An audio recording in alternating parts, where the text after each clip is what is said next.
tout doit sortir de votre propre source, de votre être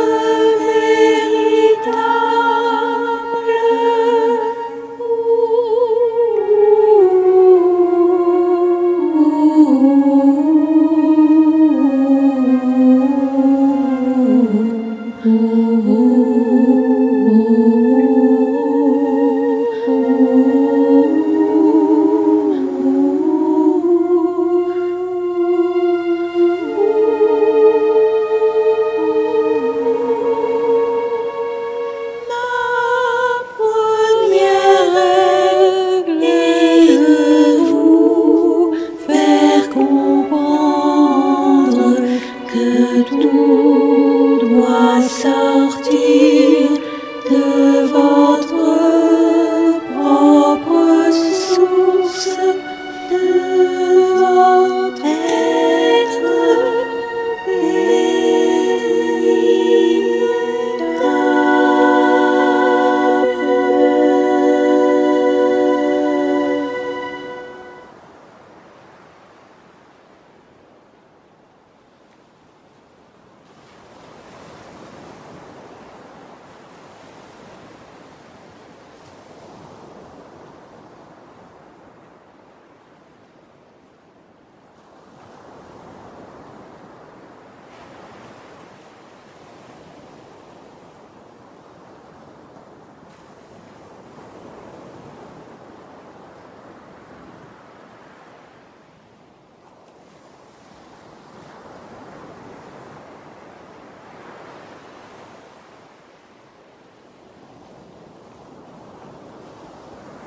Je suis une avec moi-même,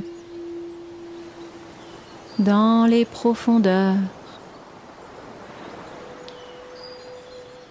comme dans les hauteurs.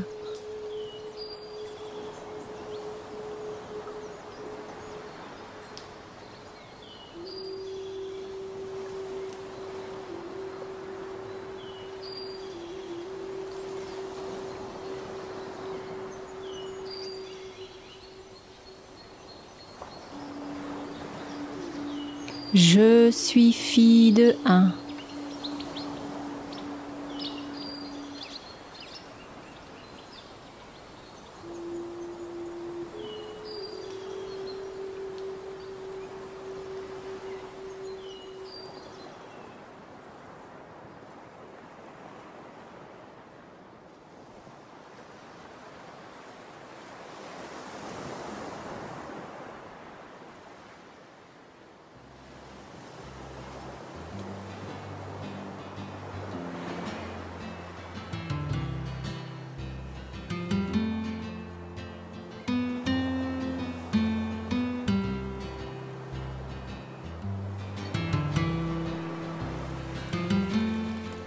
Ne confonds pas l'intellect avec l'intelligence. Les hommes sont persuadés d'être cultivés. Ils pensent qu'ils ont acquis le savoir, qu'ils comprennent suffisamment les lois de la vie pour pouvoir se gouverner eux-mêmes et créer un monde. Mais ce n'est qu'une croyance.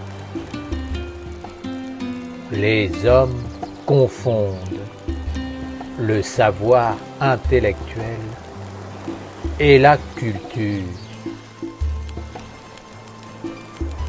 Ce n'est pas parce que les hommes ont accumulé une grande quantité de savoir intellectuel qu'ils sont cultivés et capables de bâtir une véritable civilisation. Penser ainsi est une grande erreur. L'homme se trompe lui-même. il est profondément inculte. Être cultivé signifie marcher dans un véritable processus d'éducation qui conduit vers un ennoblissement de soi, de la société et de la nature. Une telle éducation ne peut se faire que par l'alliance avec l'intelligence supérieure divine, car c'est elle qui, de tout temps, a transmis les impulsions et guidé les hommes à la véritable culture. Être cultivé signifie savoir parler avec tous les êtres de la nature et entretenir des relations d'âme vivante et harmonieuse avec tous les règnes. Les hommes ont amassé une grande quantité d'informations superficielles, mais ils ne savent même plus reconnaître le sens de ce qui se présente devant eux. Que ce soit un arbre, la mer, un chemin, un événement ou une situation, ils ne savent plus lire, déchiffrer, comprendre le message qui est transmis, l'ambiance, le dialogue qui s'établit.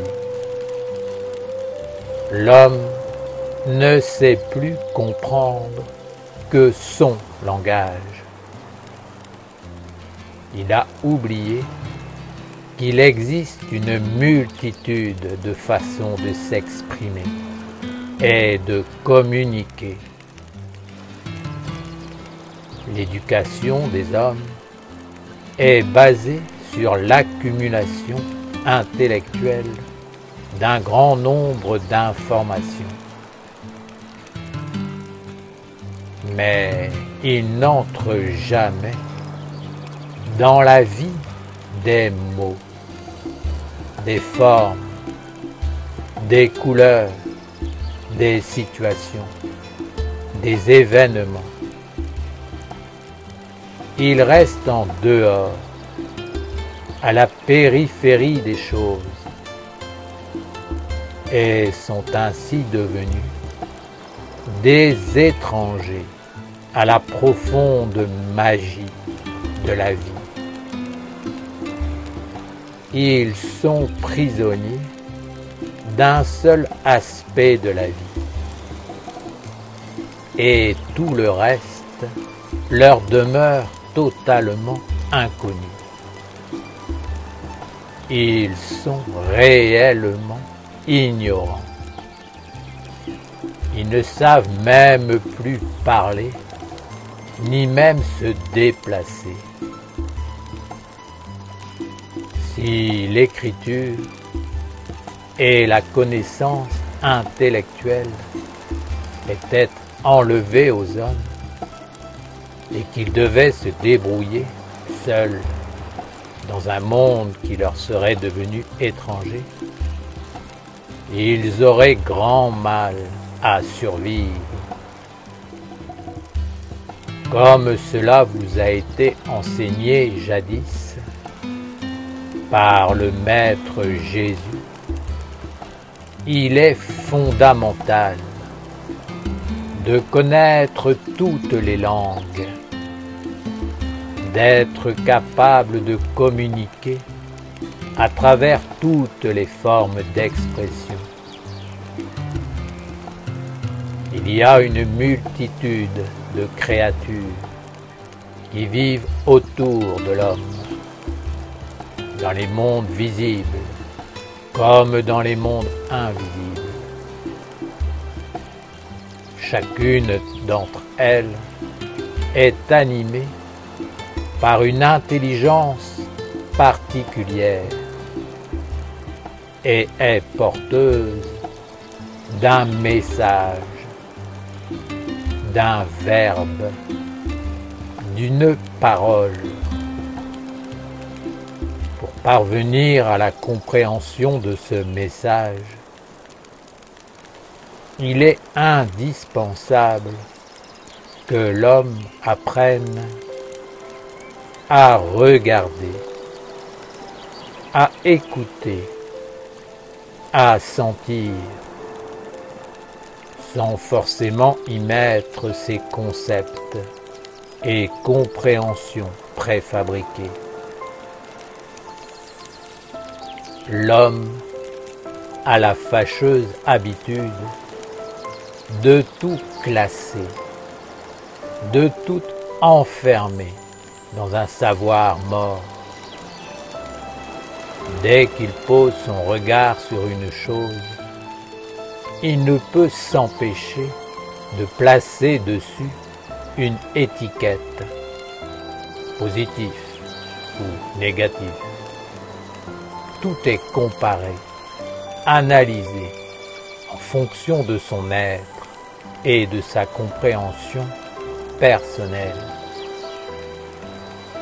Ainsi, si l'homme voit un chat noir passer devant lui, il pensera que c'est négatif, car le chat est le médium naturel des mondes subtils et que le noir représente ce qui est sombre. Alors, il sera prudent, car ce chat sera pour lui porteur d'un message d'avertissement, un signe que quelque chose de négatif va lui arriver. L'intellect de l'homme empêche ses organes plus subtils, plus animistes, de se manifester et de lui transmettre le vrai message. L'intellect veut comprendre, cloisonner, tout mettre dans des boîtes et tout classer, car cela le rassure. En vérité, ce que vous voyez ne signifie pas forcément ce que votre intellect vous en dit. Car même un chat noir peut être porteur d'un message qui n'a rien à voir avec les forces sombres. Mais l'homme s'est éloigné du savoir vivant. Et aujourd'hui, il est de plus en plus incapable de développer ses sens subtils et de comprendre ces mondes de la vie supérieure. Il est enfermé dans une prison dont l'intellect est le gardien.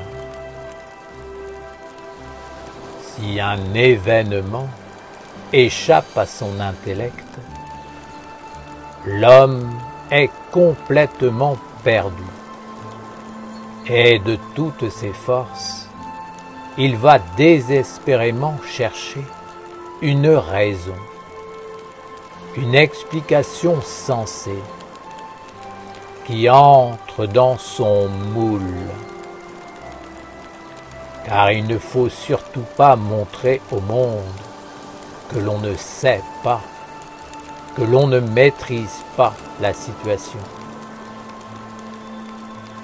C'est pourquoi l'homme fonde sa vie sur ce qui paraît sensé, logique, intellectuellement démontré à travers des livres, des enseignements et tout un réseau d'êtres qui renforcent ce point de vue par les gros moyens mis à leur disposition. Vous devez vous ouvrir à un autre point de vue afin de développer en vous une autre compréhension qui apportera une autre culture, ou plutôt une véritable culture et une véritable éducation du genre humain. Père Michael, comment entrer dans la véritable éducation et développer des sens animistes? La vie n'est pas que rationnelle. La vie est comme le souffle divin qui passe sans que l'intellect ne sache d'où il vient ni où il va. Le souffle est comme le vent. Il vient pour apporter ce qui est essentiel, ce qui doit être transmis à la vie, à l'homme, à son éducation, à son évolution. Si vous ne savez pas saisir cette impulsion sacrée, vous perdrez tout. Ne soyez donc pas enfermés dans un monde où tout doit avoir une forme figée. Sinon, vous ne percevrez rien et passerez à côté. La forme est nécessaire pour capter l'esprit. C'est pourquoi elle doit être orientée vers l'esprit.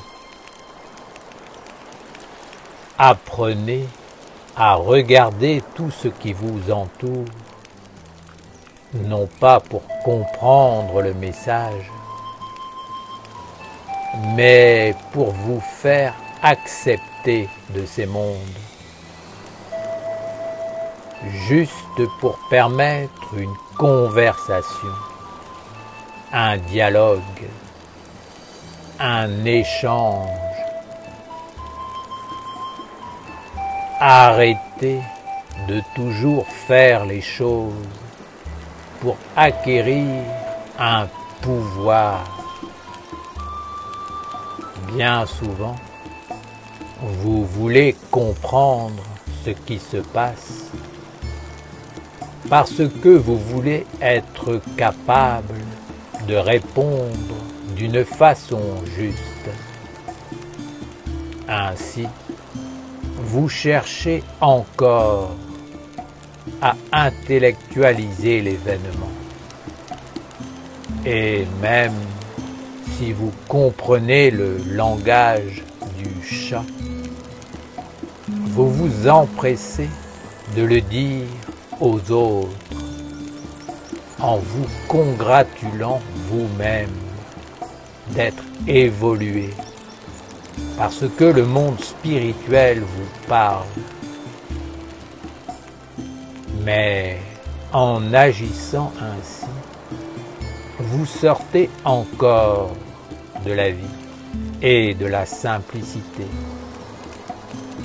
Vous pensez sûrement être riche de cette alliance, de ce savoir, de cette capacité. Mais vous serez encore passé à côté de la vie. Entrez dans l'alliance, vivez-la et participez à l'harmonie pour nourrir tous les êtres dans les mondes subtils. Ne vous sentez pas obligé de récupérer, de gagner quelque chose. L'essentiel est que la vie circule, qu'elle passe d'un être à un autre en s'enrichissant. Alors, ne soyez pas celui qui éteint la vie et l'empêche de voyager pour rayonner sa lumière. Ce n'est pas parce que votre intellect ne voit pas la vie qu'elle n'est pas vivante et agissante. Vous l'empêchez de circuler parce que fondamentalement, vous êtes sous la domination de la peur. Vous voulez tout contrôler, maîtriser, mais dans le mauvais sens du terme. Vous cherchez à enfermer pour avoir vos réponses. Alors, sans même vous en apercevoir, vous devenez des ennemis des mondes subtils qui fermaient les portes du royaume de la lumière. Vous ne pouvez plus percevoir ce qui est subtil parce que vous cherchez à tirer profit de tout, à exister au détriment de l'autre, sans vouloir donner pour que l'autre, lui aussi, existe.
Clés de sagesse pour traverser les eaux du monde, pour vivre sous la grande protection du ciel angélique de l'archange Gabriel.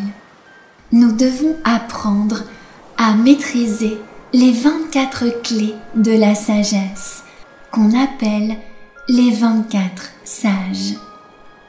Ces 24 clés de la sagesse sont 24 états d'être, 24 attitudes à développer en soi afin de pouvoir traverser les eaux du monde sans se faire attraper par le côté sombre.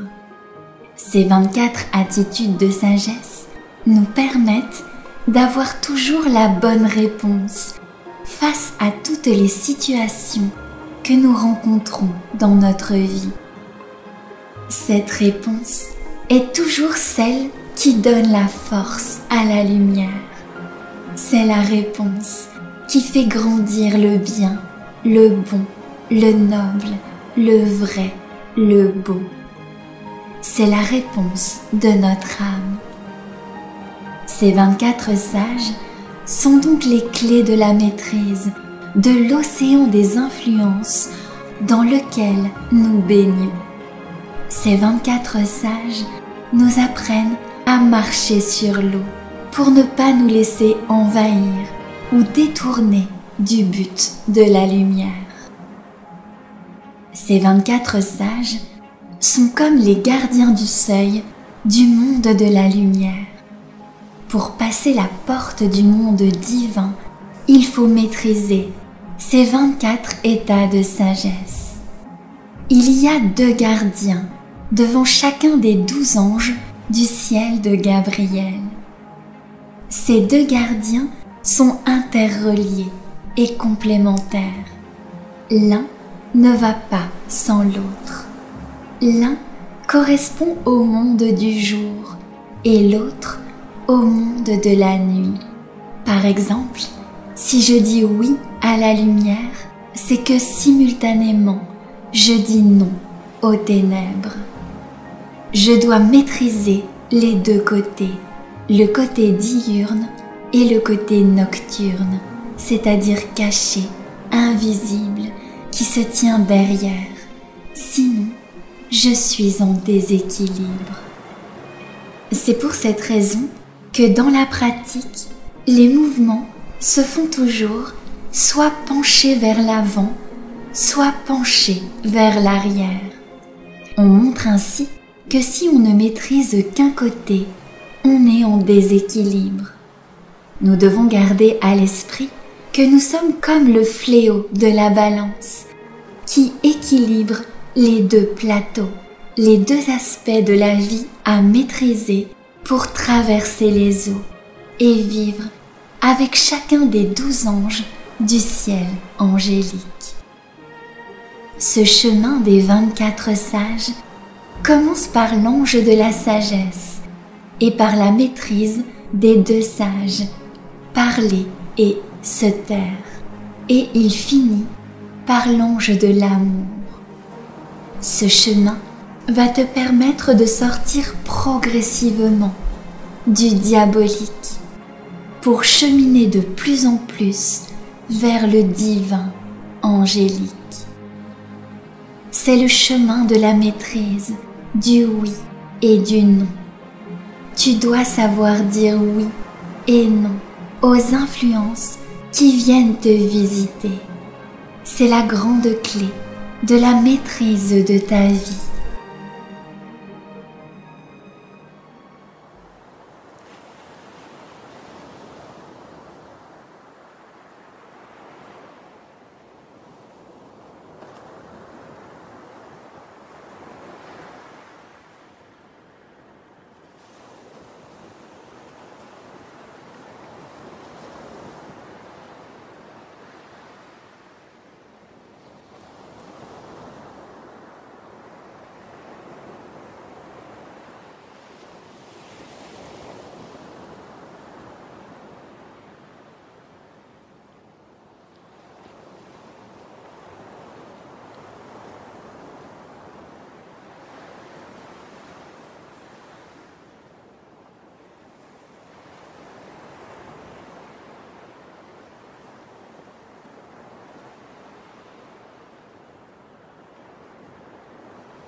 Je suis un élève du calme pondéré.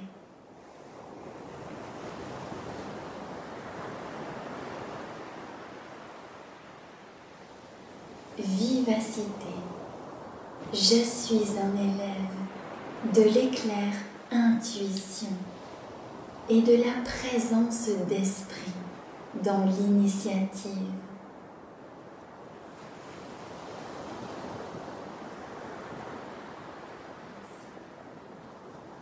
Je suis un élève du calme pondéré.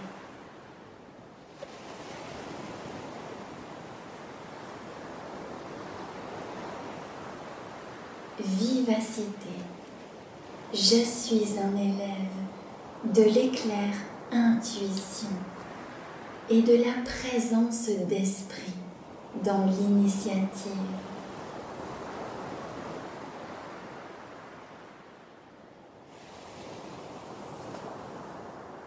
Je suis un élève du calme pondéré.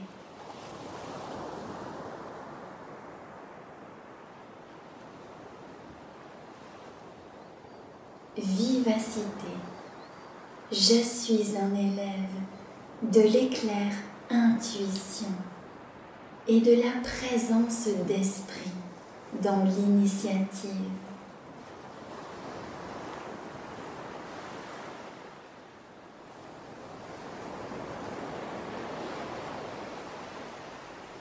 Fondé sur la vérité,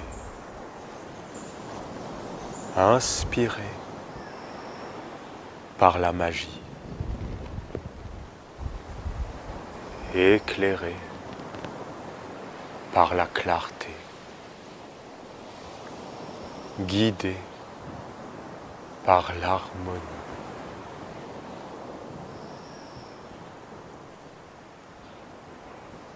Posé par le grand calme. Ainsi soit notre œuvre,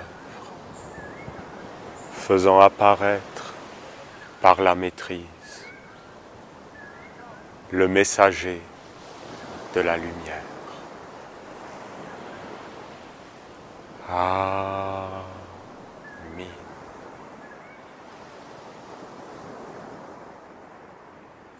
Père, que ton nom soit sanctifié, les dieux. Oui, les dieux. L'animal est un dieu. La plante est un dieu. C'est des dieux. Que ton règne vienne, les archanges, les lois, toutes les lois divines. Les lois. On doit vivre avec la loi de Dieu, qui est inscrite partout, qui est universelle. Ensuite, que ta volonté soit faite, les anges, les messagers, la clarté dans ma pensée, l'amour dans mon cœur, la force dans ma volonté, la justice, la droiture, les anges. Et après, sur la terre comme au ciel. Vous vous rendez compte, sur la terre comme au ciel? Tu te rends compte? Sur la terre comme au ciel, c'est toi. C'est moi. Sur la terre comme au ciel, c'est nous. Et c'est quoi le symbole? C'est un bâton. Tu prends un bâton et les animaux, ils ont peur. Hein. Tu peux commander un lion avec un bâton. Parce que tu as le bâton comme ça. Et nous, nous sommes un bâton.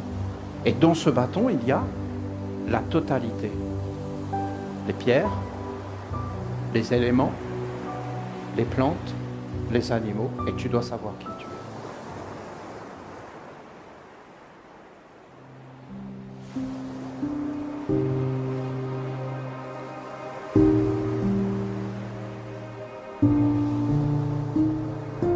Nul ne va au cœur sans passer par moi. Le Père et moi, nous sommes un. Nul ne va au Père sans passer par moi. Le Père et moi, nous sommes un. Nul ne va au Père sans passer par moi. Le Père et moi, nous sommes un. Nul ne va au Père sans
passer par moi. Le Père et moi, nous sommes un. Nul ne va au Père sans passer par moi. Le Père et moi,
grazia